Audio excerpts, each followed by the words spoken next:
অলপ সময়ৰ আগৰ কথা মোক এজন দাদাই কল কৰিল। দাদাজনে মোক ক'লে তুমি আহিব পাৰিবা নেকি, যে কুকুৰ এটা এনেকৈ বেল লাগি আছে আৰু বেলডালৰ পৰা ঘাঁহ হৈ আছে, আৰু সি যিহেতু ডিঙিটো বোলে বেকা কৰি থাকে।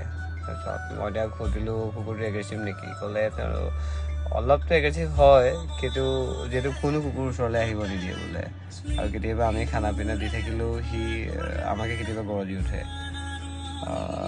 ঠিক মই তেনেকৈ সাহস কৰি মেলি গ'লোঁ। সাহস কৰি মই যিহেতু ঘৰৰ পৰা মোৰ জন্তুকেইটাৰ কাৰণে বনোৱা মাংস আৰু ভাত অলপ লৈ গ'লোঁ, তাক খাব দিলোঁ। প্ৰথমতে তাৰ লগত মই সম্বন্ধটো বনাই ল'লোঁ।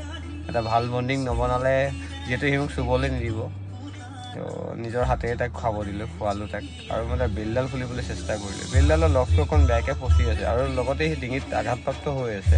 তাক যদি অকণ জোৰেও টানি দিওঁ সি কামুৰি দিব, সেইটোতো নিশ্চয় কামুৰিবই, কাৰণ সি ডিঙিত দুখ পাব জোৰে যদি মই টানো।